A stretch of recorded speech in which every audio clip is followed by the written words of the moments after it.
ನನ್ನ ಹೆಸರು ಸೌಜನ್ಯ ಮೈನ್ವರ್. ನಾನು ವಿಜಯಪುರ ಡಿಸ್ಟಿಕ್ಕಿಂದ ಬಂದಿದ್ದೇನೆ.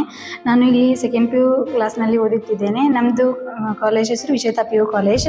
ನಮ್ಮದು ಇಲ್ಲಿ ಲ್ಯಾಬ್ನಲ್ಲಿ 3 ಬಯಾಲಜಿ, ಫಿಸಿಕ್ಸ್ ಆ್ಯಂಡ್ ಕೆಮಿಸ್ಟ್ರಿ 3 ಲ್ಯಾಬ್ಗಳು ಸಪ್ರೇಟ್ ಬ್ರ್ಯಾಂಚ್ನಲ್ಲಿ ಇದ್ದಾವೆ. ನಮ್ಮದು ಈಗ ಯಾವುದೇ ಥರ ಇಲ್ಲಿ ಕೆಮಿಸ್ಟ್ರಿಯಲ್ಲಿ ಕೆಮಿಕಲ್ಸನ್ನು ಕಾನ್ಸಂಟ್ರೇಟೆಡ್ ಇರ್ತವೆ. ಅದಕ್ಕೆಲ್ಲ ನಮ್ಗೆ ಟೀಚರ್ಸ್ ತಾವು ಮೊದಲೇ ಅದನ್ನು ಎಲ್ಲ ಕಾನ್ಸಂಟ್ರೇಟೆಡ್ ಇದ್ದದನ್ನು ಡೈಲ್ಯೂಟ್ ಮಾಡಿ ಆಮೇಲೆ ನಮಗೆ ಅದನ್ನು ರಿಯಾಕ್ಷನ್ ಮಾಡೋಕ್ಕೆ ಕೊಡ್ತಾರೆ. ಆಯಿತು, ಮತ್ತಿದು ಫಿಸಿಕ್ಸಲ್ಲಿ ಹೇಳಬೇಕಂದ್ರೆ ಯಾವುದೇ ಥರ ಈಗ ಎಷ್ಟು ವೋಲ್ಟೇಜ್ ಇರ್ತೈತಿ ಅಂದ್ರೆ ತಾವೆಲ್ಲ ಅಂದರೆ ಎಷ್ಟೆಷ್ಟು ವೋಲ್ಟೇಜ್ ಎಷ್ಟಕ್ಕೆ ಯೂಸ್ ಮಾಡಬೇಕು ಮೊದಲೇ ತಾವು ಎಲ್ಲ ಯೂಸ್ ಮಾಡಿ ಆಮೇಲೆ ನಮಗೆ ಪ್ರಾಕ್ಟೀಸ್ ಮಾಡೋಕ್ಕೆ ಕೊಡ್ತಾರೆ. ಬಯಾಲಜಿ ಸೇಮ್ ನಮಗೆ ಮೈಕ್ರೋಸ್ಕೋಪನ್ನು ಹೆಂಗೆ ಹ್ಯಾಂಡಲ್ ಮಾಡೋದು ಮತ್ತು ಅದು ಎಷ್ಟು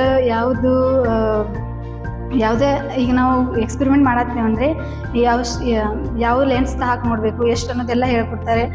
ನಮ್ಗೆ ಈಗ ಫೆಬ್ರವರಿ ತಿಂಗಳದಾಗೆ ಲ್ಯಾಬ್ ನಡೀತಾವೆ ಅಂದರೆ ನಮಗೆಲ್ಲ ಈಗ ಲ್ಯಾಬ್ರೋಟ್ರಿಗೆ ಹೆಂಗೆ ವೈವಾ ಕ್ವಶನ್ ಬರ್ತವೆ ಆ ಥರ ಎಲ್ಲ ವೈವಾ ಕ್ವಶನನ್ನು ಪ್ರಿಪೇರ್ ಮಾಡಿಸ್ತಾರೆ. Thank you.